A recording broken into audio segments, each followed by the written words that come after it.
9 अगस्त 2024 की सुबह के तकरीबन 10 बजे का समय था। कोलकाता के आरजी मेडिकल कॉलेज हॉस्पिटल से एक फ़ोन आया। फ़ोन कॉल उठाने वाले व्यक्ति की आवाज़ में घबराहट साफ झलक रही थी। फ़ोन के दूसरी तरफ से आवाज़ आई, क्या आप लेडी डॉक्टर के पिताजी बात कर रहे हैं? तब उन्होंने हाँ में जवाब दिया। इसके बाद सामने वाले की बात सुनकर उसके पिता के पैरों तले से ज़मीन खिसक गई। उसने कहा, जितनी जल्दी हो सके आप अस्पताल पहुंच जाएं, आपकी बेटी की तबीयत बहुत ज़्यादा ख़राब है। पिता को इस खबर पर यकीन नहीं हुआ। उनकी बेटी जो एक समर्पित डॉक्टर थी, रात में बिल्कुल ठीक थी, अचानक से ऐसा क्या हो गया कि वह कुछ पूछ पाते इससे पहले ही फ़ोन कट गया। पिता ने घबराहट में दोबारा कॉल किया और लड़खड़ाती हुई आवाज़ में पूछा, मेरी बेटी को क्या हुआ है? उधर से जवाब मिला, साहब आपकी बेटी ने अपनी जीवन लीला समाप्त कर ली है। यह शब्द सुनते ही पिता की आंखों में आंसू उमड़ आए।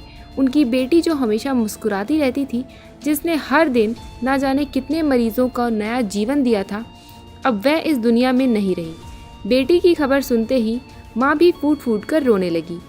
वह टूट चुके थे, लेकिन अब बिना देरी किए दोनों अस्पताल की ओर रवाना हुए। लेकिन उन्हें नहीं पता था कि जब तक वे अस्पताल पहुंचे यह खबर पूरे शहर में आग की तरह फैल चुकी होगी। अस्पताल के बाहर भीड़ का जमावड़ा शुरू हो चुका था। हर कोई हैरान था, गुस्से में था। ऐसा कैसे हो सकता है? वह कौन था जिसने इस निर्दोष डॉक्टर की जान ली? और सबसे बड़ी बात, क्यों इस बीच न केवल डॉक्टर और नर्स बल्कि आम जनता भी सड़कों पर उतर आई। हर किसी की एक ही मांग थी, सीबीआई जांच और जस्टिस। इस घटना ने इंसानियत को शर्मसार कर दिया था। जिसने भी इस खबर को सुना वह हक्का बक्का रह गया। कहानी लेकिन यहीं पर ख़त्म नहीं होती है, यह तो बस शुरुआत है। इस दर्दनाक घटना के पीछे छिपा सच क्या है? कौन है वो शख्स जो जिम्मेदार है और क्यों? इन सवालों के जवाब जानने के लिए हमें इस रहस्य की तह तक जाना होगा। आज की सच्ची घटना आरजे कर मेडिकल कॉलेज की है। एक ऐसी सच्ची घटना जिसने पूरे देश को हिलाकर रख दिया। यह कहानी कोलकाता की है, जहां एक बेहद मेधावी और समर्पित महिला डॉक्टर जो वेस्ट मेडिसिन विभाग की पोस्ट ग्रेजुएट छात्र थी और अपने पेशेवर जीवन में नई ऊंचाइयों को छू रही थी। यह महिला डॉक्टर जिसने अपने जीवन के अंतिम क्षणों में अत्यधिक यातनाएं सही एक साधारण परिवार से आई थी। बचपन से ही उसे शिक्षा का महत्व समझ में आ चुका था और उसने अपनी मेहनत और लगन से मेडिकल की पढ़ाई पूरी की। यह अपने माता पिता की उम्मीदों का केंद्र बिंदु बन चुकी थी और परिवार में पहली डॉक्टर बनने का गर्व हासिल कर चुकी थी। उसकी सफलता न केवल उसके परिवार के लिए गौरव की बात थी, बल्कि वह अपने समुदाय के लिए भी प्रेरणा बन चुकी थी। मेडिकल कॉलेज में उसे खुद को साबित करने के लिए एक कड़ी मेहनत की। उसे हमेशा से ही मरीजों की सेवा करने की प्रेरणा थी और उसने अपने परीक्षण के दौरान जूनियर्स और सीनियर्स के साथ मिलकर काम किया। यह हमेशा मुस्कुराते हुए मरीजों की देखभाल करती थी और अपने काम के प्रति समर्पित थी।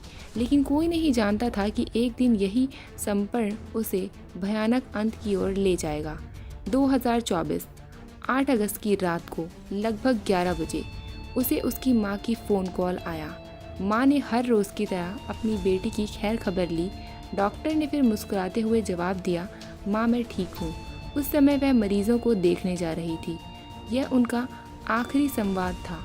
माँ को यह संतोष था कि उनकी बेटी अपने काम में व्यस्त है और सुरक्षित है, लेकिन नियति कुछ और ही खेल खेल रही थी। रात 12 बजे के आसपास जब सभी लोग अपने थकान मिटाने के लिए सोने की तैयारी कर रहे थे, डॉक्टर अपने 2 जूनियर सहकारियों के साथ बैठकर हंसी मजाक के बीच खाने के बाद उन्होंने कहा कि वह काफ़ी थकी हुई हैं और अब सोने के लिए चौथी मंजिल पर स्थित सेमिनार हॉल में जा रही हैं। किसी ने सोचा भी नहीं था कि वह आखिरी बार होगा जब वह किसी के साथ मुस्कुराते हुए देखी गई। 9 अगस्त की सुबह जब उसके पिता को वो भयानक फ़ोन कॉल आया तो उन्होंने इस बात की जानकारी अपनी पत्नी को दी और दोनों ही घबराए हुए अस्पताल की ओर भागे।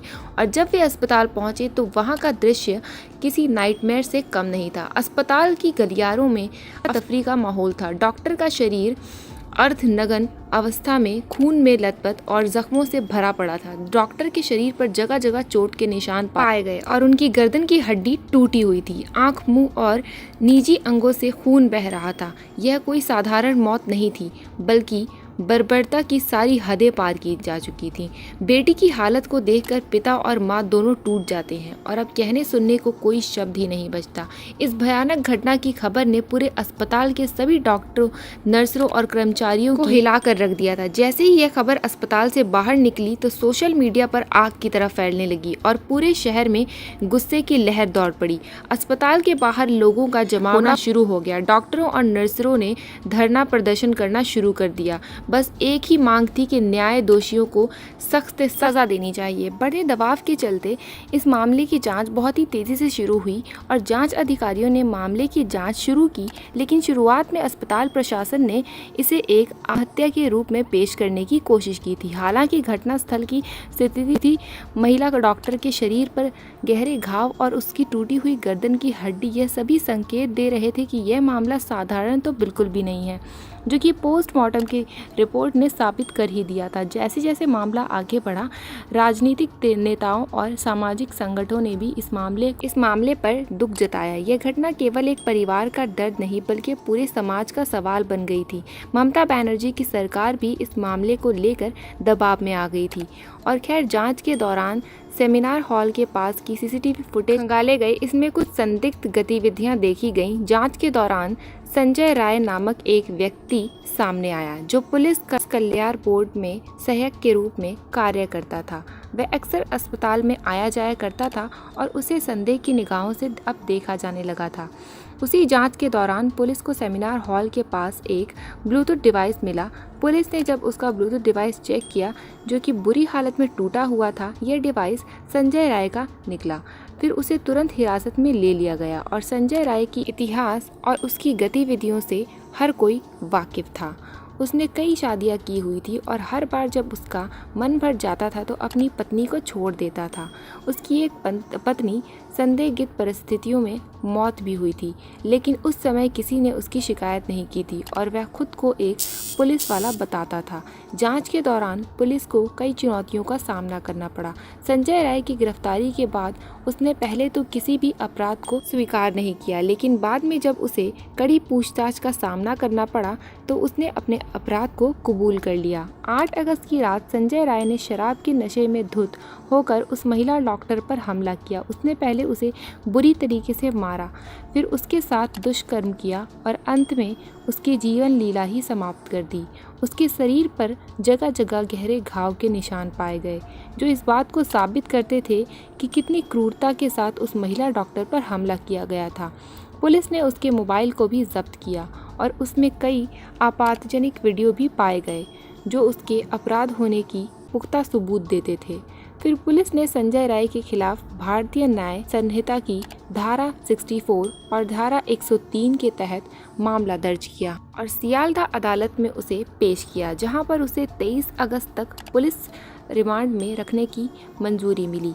बाकी अभी यह मामला चल ही रहा है, तो हो सकता है इसमें अभी और नए खुलासे हो जाएं। इस घटना ने हमें यह सोचने पर मजबूर कर दिया है कि हमारा समाज किस दिशा में जा रहा है। इस घटना ने हमें यह भी दिखाया है और सिखाया है कि समाज में महिलाओं की सुरक्षा के लिए केवल कानून ही नहीं बल्कि समाज की सोच और जागरूकता भी महत्वपूर्ण है। हमें ये समझना होगा कि महिलाओं की सुरक्षा के लिए केवल एक कानूनी मुद्दा नहीं बल्कि एक सामाजिक मुद्दा भी है, जो हमें बचपन से छोटे बच्चों को सिखाना होगा कि नारी शक्ति ही जीवन है।